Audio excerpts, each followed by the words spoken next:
بسم اللہ الرحمن الرحیم الحمد للہ وحدہ والصلاة والسلام على من لا نبی بعدہ وعلى آلہ وصحبہ اجمعین اما بعد فقد قال اللہ تبارک وتعالى في القرآن المجید اعوذ باللہ من الشیطان الرجیم بسم اللہ الرحمن الرحیم وعهدنا إلى إبراهيم وإسماعيل أن طهر بيتي للطائفين والعاكفين والركع السجود صدق اللہ العظیم.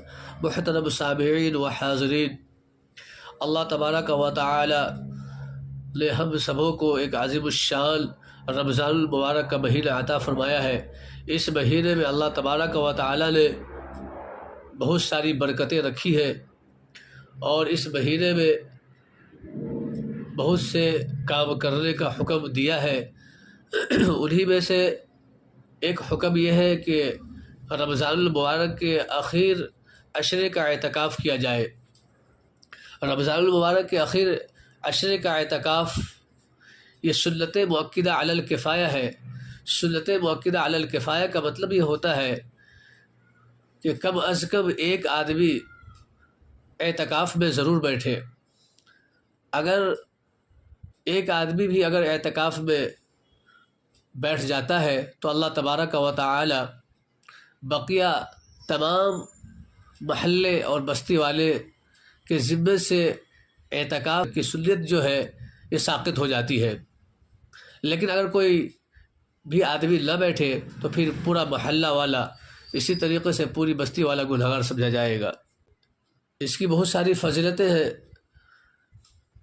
اللہ کے رسول جناب محمد رسول اللہ صلی اللہ علیہ وسلم ہمیشہ اعتکاف کیا کرتے تھے. ہمیشہ اعتکاف کیا کرتے تھے. آپ صلی اللہ علیہ وسلم کا یہ معمول تھا. اور اس سے بڑی فضیلت کیا ہو سکتی ہے کہ خود پیارے نبی جناب محمد رسول اللہ صلی اللہ علیہ وسلم رمضان کے آخر عشرے کا اعتکاف کیا ہو. امام زہری رحمۃ اللہ علیہ فرماتے ہیں کہ ہجرت کے بعد سے لے کر وفات تک کبھی بھی آپ صلی اللہ علیہ وسلم نے اعتکاف لاغا نہیں کیا. ہمیشہ اعتکاف کیا. اگر کسی اور اس کے آگے فرماتے ہیں کہ تعجب ہے لوگوں پر کہ لوگ اس سنت کو چھوڑ رکھا ہے. اگر کسی وجہ سے آپ صلی اللہ علیہ وسلم کسی سال اعتکاف نہیں کر سکے تو پھر آئندہ سال 20 دن کا اعتکاف کیا کرتے تھے. اس سے اس اعتکاف کی فضیلت سمجھ میں آتی ہے.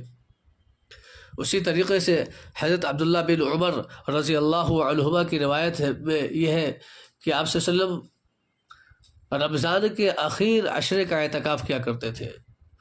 اور ایک اور دوسری روایت کے اندر حضرت عائشہ رضی اللہ تعالی عنہ فرماتی ہے کہ آپ صلی اللہ علیہ وسلم رمضان کے آخر عشرے کا اعتکاف کیا کرتے تھے یہاں تک کہ آپ کی وفات ہو گئی. اس سے بات سمجھ میں آئی کہ آپ صلی اللہ علیہ وسلم ہمیشہ اعتکاف کیا کرتے تھے وفات تک. ہجرت کے بعد سے وفات تک کبھی بھی لاغا نہیں کیا اعتکاف کا. اسی طریقے سے ایک روایت میں حضرت ابو ہریرہ رضی اللہ تعالیٰ عنہ فرماتے ہیں کہ آپ صلی اللہ علیہ وسلم رمضان کے آخر عشرے کا اعتکاف کیا کرتے تھے اور جس سال آپ صلی اللہ علیہ وسلم کی وفات ہوئی ہے اس سال آپ صلی اللہ علیہ وسلم نے 20 دنوں کا اعتکاف کیا ہے. اب سوال یہ ہوتا ہے کہ وفات کے سال میں 20 دنوں کا اعتکاف کیوں کیا؟ تو علماء اس تعلق سے لکھتے ہیں اس میں 2 طریقے کی رائے ہے. ایک رائے یہ ہے کہ 20 دن کا اعتکاف آپ صلی اللہ علیہ وسلم نے وفات کے سال میں اس لیے کیا کہ یہ بات آپ پر منکشف ہو گئی تھی کہ آپ کا یہ آخری رمضان ہے، جس کی وجہ سے آپ صلی اللہ علیہ وسلم نے وفات کے سال میں 20 دنوں کا اعتکاف کیا. اور کچھ علماء کی رائے یہ ہے کہ آپ صلی اللہ علیہ وسلم وفات کے سال میں 20 دنوں کا اعتکاف اس لیے کیا کہ اس سے پہلے والے سال میں آپ سفر کی وجہ سے اعتکاف نہیں کر سکے تھے. سفر کی وجہ سے آپ اعتکاف نہیں کر سکے تھے، جس کی وجہ سے آپ صلی اللہ علیہ وسلم اس سال یعنی وفات کے سال میں 20 دنوں کا اعتکاف کیا. بہرحال آپ صلی اللہ علیہ وسلم نے اعتکاف کیا اور اعتکاف کا معمول تھا۔ اسی طریقے سے ایک طویل روایت ہے حضرت ابو سعید خدری رضی اللہ تعالیٰ عنہ کی، اس کے اندر یہ ہے کہ آپ صلی اللہ علیہ وسلم رمضان کے پہلے عشرے کا اعتکاف کیا، پھر دوسرے عشرے کا اعتکاف کیا، اس کے بعد صحابہ سے خطاب فرمایا اور کہا کہ میں نے پہلے عشرے کا اعتکاف شب قدر کی تلاش میں کیا، اس کے بعد دوسرے عشرے کا بھی اعتکاف اسی وجہ سے کیا۔ اس کے بعد حضرت جبرائیل علیہ السلام تشریف لائے اور فرمایا کہ جو آپ کا مطلوب ہے یعنی شب قدر جسے آپ تلاش رہے ہیں وہ رمضان کے آخر عشرے میں ہے۔ اس کے بعد پیارے نبی جناب محمد رسول اللہ صلی اللہ علیہ وسلم نے فرمایا کہ جو شخص ہمارے ساتھ اعتکاف کیا تھا وہ تمام کے تمام آخر عشرے کا اعتکاف کرے۔ تو اس سے پتہ چلتا ہے کہ آپ صلی اللہ علیہ وسلم کا یہ معمول تھا اعتکاف کرنے کا۔ اسی طریقے سے اگر کوئی آدمی اعتکاف کرتا ہے، حدیث کے اندر آتا ہے کہ اگر کوئی ایک دن کا اعتکاف کرتا ہے، اگر کوئی ایک دن کا اعتکاف کرتا ہے تو اللہ تبارک و تعالیٰ اس معتکف یعنی اعتکاف کرنے والے اور جہنم کے درمیان 3 بڑی خندقیں حائل فرما دیتے ہیں، یعنی آڑ فرما دیتے ہیں، اور ان خندقوں میں سے ہر ایک خندق کی چوڑائی آسمان و زمین کے فاصلے کے برابر ہے۔ اللہ اکبر! صرف ایک دن اعتکاف کرنے کی فضیلت ہے یہ۔ اسی طریقے سے دوسری روایت کے اندر یہ ہے کہ اگر کوئی آدمی رمضان کے آخر عشرے کا اعتکاف کرتا ہے تو اللہ تبارک و تعالی اس معتکف کو یعنی اعتکاف کرنے والے کو 2 حج اور 2 عمرے کا ثواب عطا فرماتا ہے۔ اللہ اکبر! کتنا سستا سودا ہے کہ جو آدمی وہاں نہیں جا سکتا ہے، پیسہ رہنے کے باوجود بھی آدمی حج نہیں کر پاتا ہے، عمرہ نہیں کر پاتا ہے، تو یہاں پر کتنا سستا سودا ہے کہ آدمی رمضان کے آخر عشرے کا اعتکاف کر لے اور وہ 2 حج 2 عمرے کا ثواب پا لے گا۔ کتنی بڑی فضیلت کی بات ہے۔ تب بھی آدمی جو ہے کوتاہی کرے اور سستی کرے، غفلت کرے تو اس میں سراسر خود کا نقصان ہے۔ لہٰذا ہر ایک انسان کو اپنے آپ کو تیار کرنی چاہیے، اور ہر ایک انسان یہ چاہے کہ ہم جو اعتکاف میں بیٹھے، دوسرے کے تعلق سے نہ سوچے کہ وہ بیٹھے، بلکہ ہر ایک انسان یہ چاہے کہ ہم بیٹھے اعتکاف میں، اعتکاف کی فضیلتوں کو سمجھے۔ سب سے بڑی فضیلت یہ ہے کہ پیارے نبی جناب محمد رسول اللہ صلی اللہ علیہ وسلم نے اس کا خود بذات جو ہے اہتمام فرمایا ہے، اہتمام کیا ہے، کبھی ناغہ نہیں کیا ہے۔ اور پھر رمضان کے آخر عشرے کا اعتکاف کرنے کے نتیجے میں 2 حج اور 2 عمرے کا ثواب عطا کیا جائے گا۔ لہٰذا ہمیں اور آپ کو اعتکاف کرنی چاہیے، اور اعتکاف کرنے سے اللہ تعالیٰ کا قرب حاصل ہوتا ہے، اور بہت سارے گناہوں سے آدمی محفوظ ہو جاتا ہے، اور لیلۃ القدر نصیب ہوتا ہے۔ اس لیے کہ اعتکاف یہ خود ایک عبادت ہے۔ آدمی اگر اعتکاف میں بیٹھے کوئی عبادت نہ بھی کرے تو اعتکاف میں بیٹھنے کا ثواب تو ملے گا۔ اس لیے کہ اعتکاف میں بیٹھنا یہ خود بذات عبادت ہے۔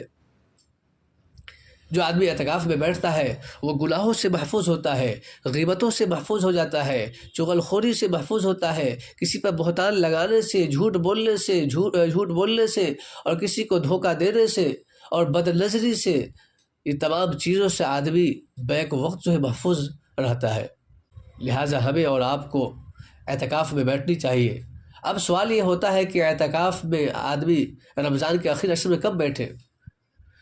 تو رمضان کے آخر عشرے میں اعتکاف رمضان کی 20 تاریخ جو ہے، رمضان کی 20 تاریخ کو سورج کے غروب ہونے سے پہلے آدمی اعتکاف میں بیٹھے۔ مرد حضرات جو ہیں مسجدوں میں اعتکاف بیٹھے، ہر وہ مسجد جس مسجد میں باضابطہ جماعت کے ساتھ 5 وقت کی نماز ہوتی ہو اس مسجد میں اعتکاف میں بیٹھنا ضروری ہے۔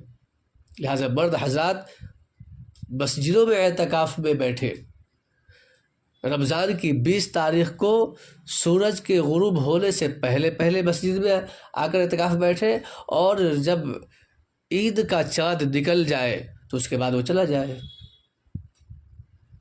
اسی طریقے سے اس میں کچھ احباب ایسے ہوتے ہیں، اور کسی جگہ یہ بات بھی دیکھنے میں آتی ہے کہ لوگ جو ہے کرائے پر اجرت دے کر اعتکاف میں بیٹھواتے ہیں لوگوں کو۔ یہ سراسر غلط ہے، یہ جائز نہیں ہے۔ نہ اعتکاف میں کرائے پر اجرت لے کر نہ تو اعتکاف میں بیٹھنا جائز ہے، اور نہ اجرت دے کر اعتکاف میں بیٹھانا جائز ہے، دونوں ناجائز کام ہیں۔ اگر کوئی آدمی یہ سوچے کہ میں پیسے کے، اس سے بات سمجھ میں آتی ہے کہ پیسے کے بل بوتے عبادت خریدی جا رہی ہے، عبادت خریدی جائے گی؟ نہیں، اور عبادت تو ہر ایک انسان کا اپنا فعل ہوتا ہے، لہٰذا اجرت دے کر نہ اعتکاف پر بیٹھانا جائز ہے، اور نہ اجرت لے کر اعتکاف میں بیٹھنا جائز ہے، دونوں صورتیں ناجائز ہیں۔ اس لیے اپنے آپ کو تیار رکھیں اعتکاف کے لیے۔ کیا پیارے نبی جناب محمد رسول صلی اللہ علیہ وسلم کسی صحابہ کو، کسی بھی انسان کو یہ حکم دیا اور یہ کہا کہ آپ کو اجرت دیا جائے گا، آپ اعتکاف میں بیٹھے؟ نہیں، بلکہ بذات آپ صلی اللہ علیہ وسلم نے خود اعتکاف میں بیٹھا ہے۔ اور آپ صلی اللہ علیہ وسلم سے زیادہ مشغولیت کس کی ہو سکتی ہے؟ وہ پورے عالم کا نبی، اور پورے عالم میں دین پھیلانا ان کے ذمہ تھا، تو کیا پیارے نبی سے زیادہ مشغولیت ہماری اور آپ کی ہو سکتی ہے؟ نہیں ہو سکتی ہے۔ تو یہ کیا بہانہ کہ مشغولیت، دکان مکان وغیرہ وغیرہ، یہ سب ایک بہانہ ہے، لہٰذا یہ بہانہ نہ بنایا جائے، بلکہ اس کی فضیلت سمجھی جائے اور اعتکاف میں بیٹھا جائے۔ بس آخر میں درخواست کی جاتی ہے کہ ہر کوئی اپنے آپ کو تیار رکھے اعتکاف کے لیے، اور ہر کوئی جو ہے اپنے آپ کو اعتکاف میں بیٹھنے کی کوشش کرے۔ اللہ تعالی ہم تمام کو اعتکاف میں بیٹھنے کی توفیق عطا فرمائے، اعتکاف کی فضیلتوں کو سمجھنے کی توفیق عطا فرمائے، اور اعتکاف کی اہمیتوں کو سمجھنے کی توفیق عطا فرمائے، اور اپنے آپ کو اعتکاف کے لیے تیار کرنے کی توفیق عطا فرمائے۔ آمین یا رب العالمین، وآخر دعوانا الحمد للہ رب العالمین۔